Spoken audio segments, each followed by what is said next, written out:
Hi, everyone. This is the first week of CST370, Spring 2017 at CSU Monterey Bay. And today is January 2nd, 2017. So Happy New Year to everyone. And hope you all had a great holiday break. So now it's time to be back to school, back to work. And this video is going to give you just a very brief introduction the first week, the first module, and which was just released on Island. The main subject of the first week is about linked list. Now, the linked list is one of the two basic or elementary data structures, the other one being array, and it is often the building block for other more complex data structure that we're going to cover later in this class. Okay, and for the first week, you're expected to learn, what is the linked list or double linked list, some variations of it, and various operations you can perform on that, like the inserting an element, deleting an element, finding some element, linked list, and so on. And how do they compare with array-based structure in terms of for a particular problem, which one is more efficient and the other one maybe less.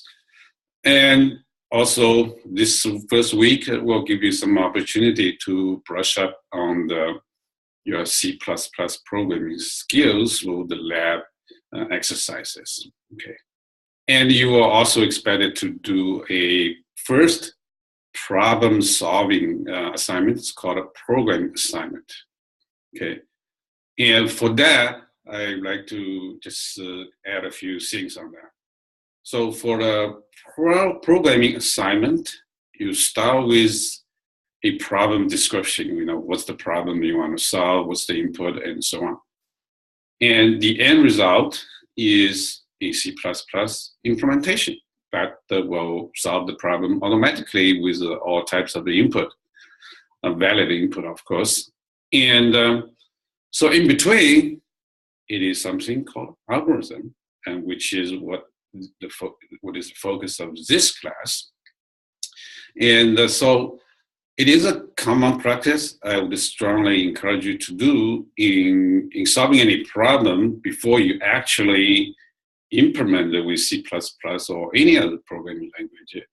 You start with writing down the algorithm, whether you're asked to do so or not, but it's a very, very good habit to build. And this is one of the training that this class is going to give you. And so first thing is to write down the algorithm using some kind of English. You don't have to worry about the specific syntax, whether it's correct or not. So now there are many different techniques of creating the algorithm, and this is part of the main subject of this class. But one common approach, no matter what kind of technique you come up with later on, a common approach to start with is often to just run a few examples.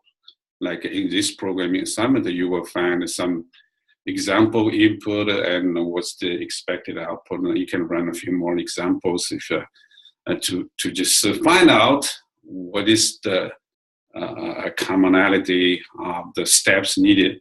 Steps, I would call it baby steps. When you run these examples, you write down the baby steps it takes to go from input to the output.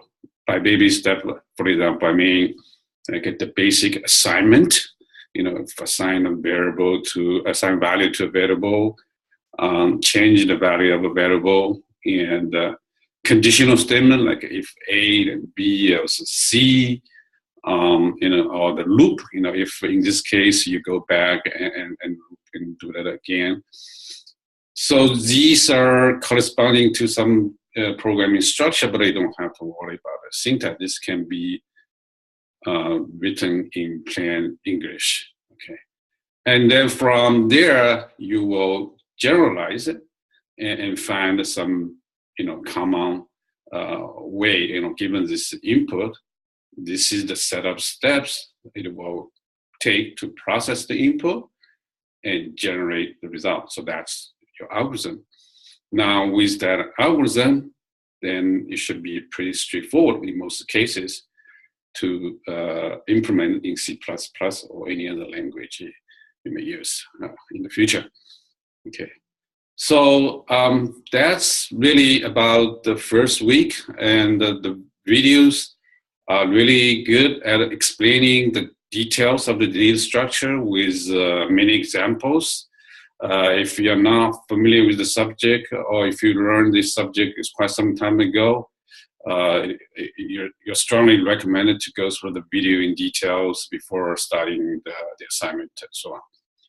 And also another thing about this programming assignment is you are encouraged to share your how do you solve this programming assignment with a short video, like maybe just a few minutes. Of course, that would be at the end of the assignment. You submit this video link to me, but I'm not going to release it to the whole class until after the whole submission deadline is passed. Okay, so no more submission will be accepted. And so you don't share that with other students before the submission is passed. So the purpose of this is to encourage your participation.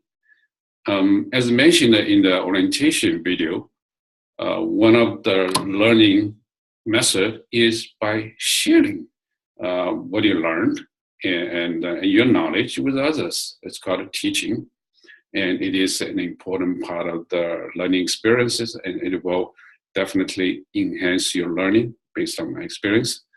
And to encourage you to do that, and I will create some extra credit.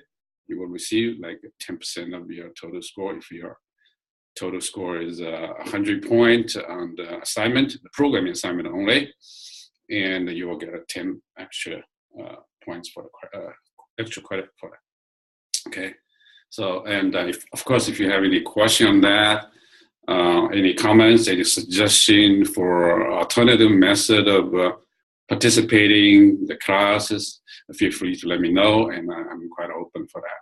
Okay. So with that, this is going to be the start of the new year, start of the class, and this is going to be our first week.